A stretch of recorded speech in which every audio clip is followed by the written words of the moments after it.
Thank you very much. Good morning, Coach Anderson. Morning. Thank you again, as always, for joining us. As a reminder to members of the media on the call, please press *1 at this time to get in the queue to ask questions for head coach Blake Anderson of Arkansas State. Coach, before we get to questions, your thoughts on last week's game against UL Monroe?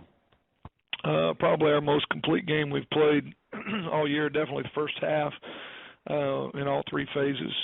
Everybody played well and were able to improve in some areas that we needed to. Offensively, third down was much better, and red zone offense, we were 7 for 7 for the night, which were both areas of emphasis defensively that continued to play well, and our special teams, I thought, picked it up with specifically the kickoff return team getting some things going and flipping the field and creating an explosive force. So, 3-0 in conference, just another opportunity to control our own destiny if we continue to play well. And we got a huge challenge this week, short week, traveling to Georgia and playing what I think is a really, really good football team in Georgia State. Their defense is playing as good or better than anybody in the league, and they've found ways to be in every game. I know they lost some close ones and again one this week, but this is a team that had us down in the fourth quarter a year ago, and we had to claw our way back to come away with a win, and we're fortunate to do so. I think Trent does a great job, so I know we need to come in with a great game plan and execute well to have a chance to win. And, Coach, before we get to questions, Justice Hansen was this week's Sun Belt Conference Offensive Player of the Week. Your thoughts on his play on Saturday against ULM? Well, the most pleasing thing about how he played was that he did not put the ball on the ground and didn't put it in harm's way. He played a very smart game. He moved the ball, in the air and then also with his feet, but spread the ball around to 11 different guys, which is what we've really tried to put game plans in front of him that were, allowing him to get the ball to playmakers and take some of the pressure off him. And I thought he grew up a little bit over the last couple of weeks, and he's going to be a really good player once he develops. We're just trying to kind of battle through, but really pleased with how he played. Thought he prepared well, and I thought he was really calm throughout the course of the game and stayed very poised and were able to communicate with us on and off the field about what he was seeing and played his best game of the year. Okay, we'll go to our first questions from Luke Matheson of RedWolfReport.com. Morning, Coach. Hey, Luke. Hey, just adding to what you were just saying about Justice, do you feel how he's performed over the past few weeks, especially Saturday, getting it done in the passing game? How do you feel that's helped his confidence? Well, I think anytime you can get a win, it boosts your confidence. Number two, when you can go through a game without having a critical mistake where that you turn the ball over, that's huge, and that's the thing we've been trying to put him in a position to do, and to get away to a game where you can come away knowing that you didn't turn the ball over, you protected the ball all night, you completed a lot more balls than you didn't, and even though there's a couple that were dropped that he threw really well, I think this was a big boost for him moving forward, and you've seen little by little each week that he's feeling more and more comfortable. And I think sometimes we just got to remember he hadn't had that many snaps. I mean, he's still, this is his rookie season at this level, and it's just a different game than what he played at the junior college level in Kansas. Right. You guys have obviously made a lot of leeway coming up these past few weeks. What do you guys feel you need to work on this week and to get better on this week? I think there's a ton of things. We're still, there's still some communication breakdowns at times in the back end, coverage wise, based off what we're seeing offensively. We showed last night probably 15 or 20 different technical things that we can fix in all three phases. Just guard and center working together on a combo, who's doing what, leverage on the outside on perimeter runs and perimeter screens.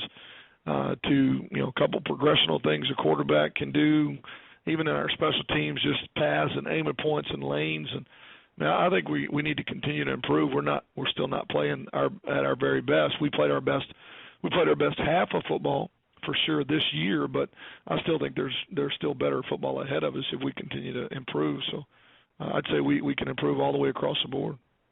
Right. What are the biggest challenges that Georgia State's going to present for you guys? Well, defensively, they're playing lights out right now. They're making it hard on everybody to score. You look all the way back to Wisconsin. It took, I think they took App State 0-0 at halftime, and App had to claw for every point they got in the second half. You know, Troy, same thing. Troy really, really had to fight for every point. They played a close game with Wisconsin earlier in the year. I mean, they're playing very, very good on defense, and I think they've been unfortunate offensively with just some injuries that they've had to find a way to manufacture some offense. But they got a staff that's capable of doing that. So to me, environment. There won't be a lot of people there. It's typically, it's a big stadium with very few people in it. Thursday game, short week travel, and that typically favors the home team, and we've been able to overcome that in the past. And just for us, again, our offense has to step up and play really, really well and score some points against one that I think is one of the best defenses in the league. And so hopefully special teams and defense can do a great job of not giving up any points, maybe flipping the field, creating an explosive play, take some pressure off our offense, who's going to have their hands full all night. And you mentioned the defense. This will be my final question for you as well.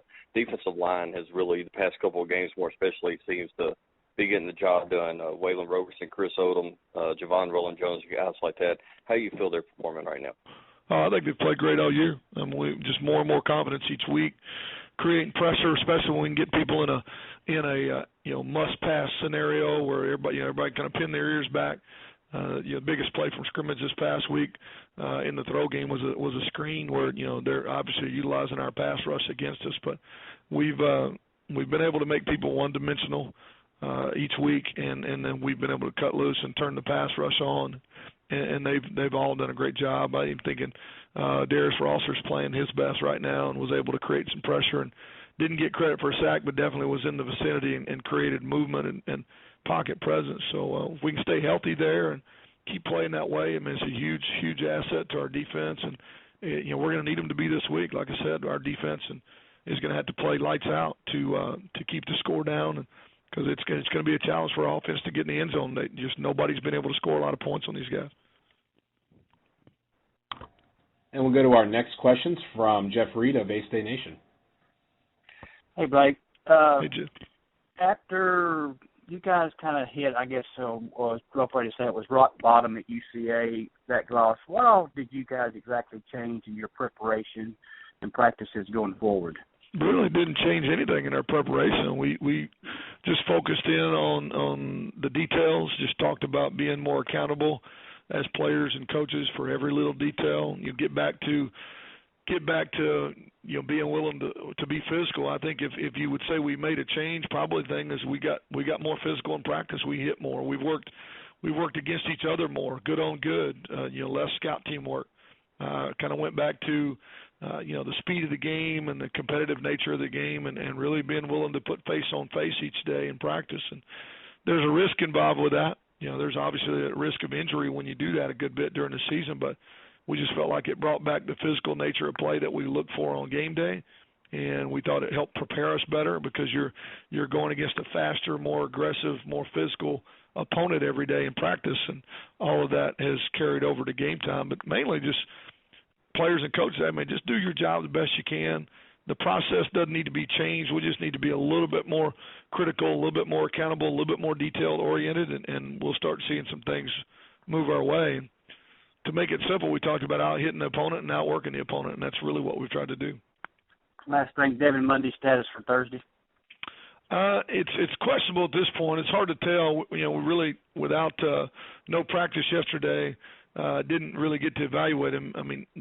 We feel like he'll be ready, but we're not absolutely certain. So it'll kind of be day to day based off how he progresses.